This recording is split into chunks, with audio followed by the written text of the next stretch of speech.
નમસ્કાર, આપ જોઈ રહ્યા છો ટીવી 13 ગુજરાતી અને હું છું આપની સાથે ધરતી। મહત્વપૂર્ણ સમાચાર પર નજર કરીશું। પાકિસ્તાને ફરી એક વખત ભારત પર આક્રમણ કરવાનું દુસ્સાહસ કર્યું છે। ગઈકાલે રાત્રે પાકિસ્તાને જમ્મુ કાશ્મીરથી લઈને રાજસ્થાન સુધીની સરહદ પર ડ્રોનથી હુમલા કર્યા, પણ ભારતે પાકિસ્તાનને જડબાતોડ જવાબ આપ્યો। ભારતે જલ, થલ અને નભ ત્રણેય મોરચાથી હુમલા કરીને પાકિસ્તાનને હચમચાવી નાખ્યું। આ સમગ્ર કવાયત ભારતની S-400 ડિફેન્સ સિસ્ટમે એક રક્ષા કવચની જેમ કામ કર્યું। S-400 ડિફેન્સ સિસ્ટમનો ઉપયોગ કરીને પાકિસ્તાન અનેક ડ્રોન મિસાઇલો તોડી પાડવામાં આવ્યા। ભારતે પાકિસ્તાનના 4 યુદ્ધ વિમાનો પણ તોડી પાડ્યા। પાકિસ્તાને ભારતીય લશ્કરી થાણાઓને નિશાન બનાવીને હુમલા કર્યા, પરંતુ ભારતે પાકિસ્તાનને ધૂળ ચાટતું કરી દીધું।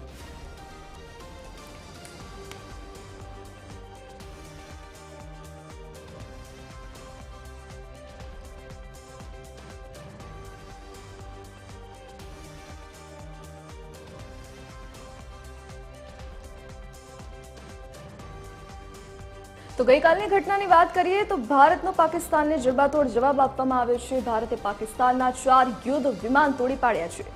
ભારતનો લાહોર, કરાચીમાં, ઇસ્લામાબાદ, સિયાલકોટમાં હુમલો કરવામાં આવ્યો। ભારતે પાકિસ્તાની એર ડિફેન્સ સિસ્ટમ ધ્વસ્ત કરી। ભારતે પાકિસ્તાની AWACS ધ્વસ્ત કરી। ભારતનો સિયાલકોટમાં પણ ડ્રોન હુમલો કરવામાં આવ્યો। ભારતીય નૌસેના પણ કાર્યવાહીમાં જોડાઈ। INS વિક્રાંતે કરાચીમાં 15 સ્થળ પર હુમલો કર્યો। જમ્મુ કાશ્મીરમાં પાકિસ્તાનનો 35 મિનિટ સુધી ડ્રોન હુમલો ચાલુ રહ્યો। પાકિસ્તાને ભારત તરફ 38 મિસાઇલ છોડી હતી। ભારતીય એર ડિફેન્સ સિસ્ટમે તમામ મિસાઇલો તોડી પાડી। ભારતીય વાયુસેનાએ જમ્મુ અને કાશ્મીરમાં નૌશેરામાં 2 પાકિસ્તાની ડ્રોનને તોડી પાડ્યા છે। ભારતે પાકિસ્તાન પર 100થી વધુ મિસાઇલો છોડી। પાકિસ્તાનના પેશાવર શહેરમાં અફરાતફરી સર્જાઈ। લાહોરમાં ભારતીય મિસાઇલોનું તાંડવ। પાકિસ્તાની એર ડિફેન્સ સિસ્ટમ ધ્વસ્ત કરી। ઇસ્લામાબાદમાં શાહબાઝ શરીફના ઘરથી 20 કિલોમીટર દૂર મોટો ધડાકો થયો।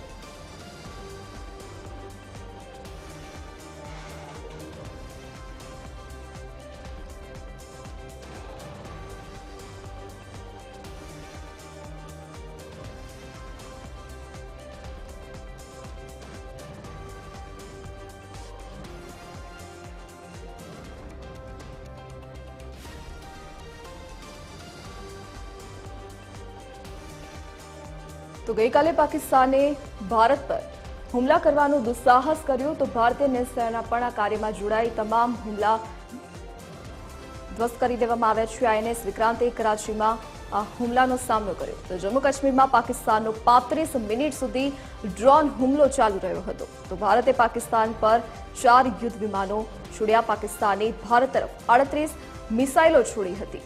તો ભારતીય એર ડિફેન્સ સિસ્ટમે આ તમામ મિસાઇલોને તોડી પાડી છે। તો ભારતે પાકિસ્તાનને જડબાતોડ જવાબ આપ્યો છે। ભારતીય વાયુસેનાએ જમ્મુ અને કાશ્મીરમાં નૌશેરામાં જે હુમલા કરવાનો પ્રયાસ કર્યો હતો, મિસાઇલો છોડી હતી। ભારતે પાકિસ્તાન પર 100થી વધુ મિસાઇલો છોડી છે। પાકિસ્તાનના પેશાવર શહેરમાં અફરાતફરીનો માહોલ સર્જાયો છે। તો ભારતે પાકિસ્તાની લોકોને જડબાતોડ જવાબ આપ્યો છે। લાહોરમાં ભારતીય મિસાઇલોનું તાંડવ જોવા મળ્યું। પાકિસ્તાની એર ડિફેન્સ સિસ્ટમ ભારતે ધ્વસ્ત કરી નાખી છે। તો ભારતનો લાહોર, કરાચીમાં, ઇસ્લામાબાદ, સિયાલકોટમાં હુમલો કરવામાં આવ્યો હતો। ઇસ્લામાબાદમાં શાહબાઝ શરીફ પર હુમલો કરવામાં આવ્યો, તો ભારતે પાકિસ્તાનને જડબાતોડ જવાબ આપ્યો છે। ભારતે પાકિસ્તાનના 4 યુદ્ધ વિમાન તોડી પાડ્યા છે। તો ભારતનો લાહોર, કરાચીમાં, ઇસ્લામાબાદ, સિયાલકોટમાં હુમલો કરવામાં આવ્યો હતો। ભારતે પાકિસ્તાની એર ડિફેન્સ સિસ્ટમ ધ્વસ્ત કરી। તો કાલે પાકિસ્તાન દ્વારા ભારત પર હુમલાનો પ્રયાસ કરવામાં આવ્યો હતો, જે નિષ્ફળ નીવડ્યો। તો ભારતે પાકિસ્તાનને જડબાતોડ જવાબ આપ્યો છે અને ભારતે પાકિસ્તાનના 4 યુદ્ધ વિમાન તોડી પાડ્યા છે।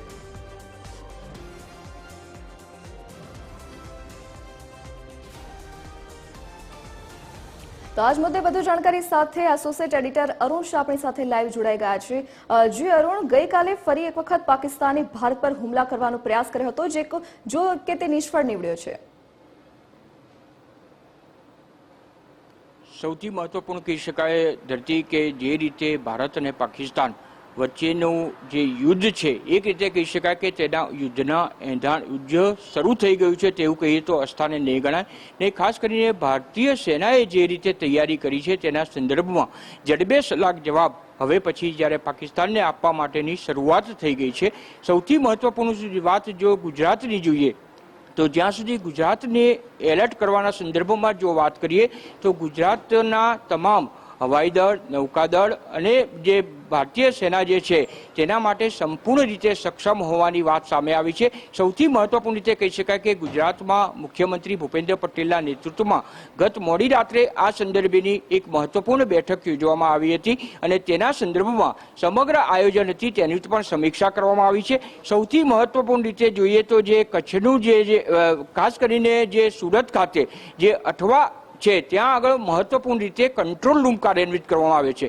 કંટ્રોલ રૂમ એટલે કહી શકાય કે નૌકાદળ, હવાઈ દળ અને ભૂમિદળ ત્રણેય દળના જે સેના અધિકારીઓ હશે તેમની સાથે કેન્દ્ર સરકાર અને કેન્દ્રીય એજન્સીઓ તેમનું સંપૂર્ણ રીતે જે પણ ગતિવિધિ છે, ખાસ કરીને ભારતીય સેના તરફથી થતી ગતિવિધિ તેમજ સામે તરફથી જોઈએ તો પાકિસ્તાન સેના તરફથી જે થતી ગતિવિધિ તેના પર સંપૂર્ણ બાજ નજર રાખી શકાય તે સંદર્ભમાં આ અઠવા જે સુરત જિલ્લામાં આવેલો છે, સુરતના અઠવા કંટ્રોલ રૂમ એટલે કહી શકાય કે કંટ્રોલ વોર રૂમ આ અઠવા ખાતે શરૂ કરવામાં આવ્યો છે, જેની સમગ્ર બાજ નજર ખાસ કરીને ભારતીય સેના શું કાર્યવાહી કરી રહી છે એટલું જ નહીં, સાથે સાથે પાકિસ્તાનની સેના તેનો કેવી રીતે વળતો જવાબ આપી રહ્યા છે તેના સંદર્ભે પાકિસ્તાનની ગતિવિધિથી પણ જે અઠવા આ વોર રૂમ કંટ્રોલ રૂમ છે તે સંપૂર્ણ બાજ નજર તેના ઉપર રહેશે અને આ કંટ્રોલ રૂમ 24 કલાક કાર્યાન્વિત રહે તે પ્રમાણેની સમગ્ર જે પરિસ્થિતિ હાલના તબક્કે છે તેના સંદર્ભમાં ખાસ કરીને જોઈએ તો જે દરિયાઈ ગતિવિધિ છે, કારણ કે હાલના તબક્કે જોઈએ તો જે દરિયાઈ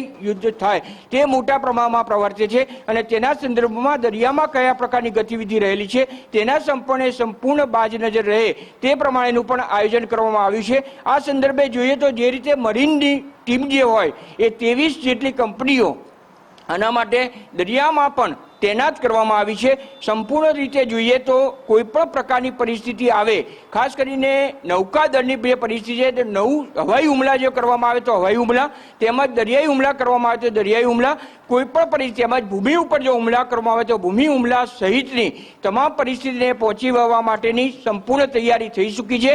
આના સંદર્ભમાં જ ખાસ કરીને સંવેદનશીલ જિલ્લાઓ છે અને તેમાં પણ ખાસ કરીને જોઈએ તો ગુજરાતના સરહદી જિલ્લાઓ છે, કચ્છ, બનાસકાંઠા અને પાટણ સહિતના 18 જેટલા જે સરહદી જિલ્લાઓ છે તે તમામ જિલ્લાઓને એલર્ટના આદેશ આપી દેવામાં આવ્યા છે અને તેના જ ભાગરૂપે ગઈકાલે જે ગતિવિધિ થઈને પાકિસ્તાને જે નાપાક પ્રવૃત્તિઓ કરી છે તેનો જડબે સલાક જવાબ આપવાના સંદર્ભે ગુજરાતને જ્યાં સુધી લાગે વગે ત્યાં સુધી કચ્છ, બનાસકાંઠા અને પાટણમાં અત્યારે તબક્કે કહી શકાય ગત રાત્રિના રોજ જે બ્લેકઆઉટ પણ જાહેર કરવામાં આવ્યું હતું. એટલે કહી શકાય કે એક રીતે જે પ્રજા, ગુજરાતની પ્રજા હોય તે સુરક્ષિત રહે અને છતાં પણ સામેના પક્ષને જે જડબે સલાક રીતે જવાબ આપી શકાય તેના સંદર્ભમાં હાલના તબક્કે પણ જ્યાં સુધી બીજા આદેશ ન થાય ત્યાં સુધી આ જિલ્લાઓમાં બ્લેકઆઉટ જારી રહેશે.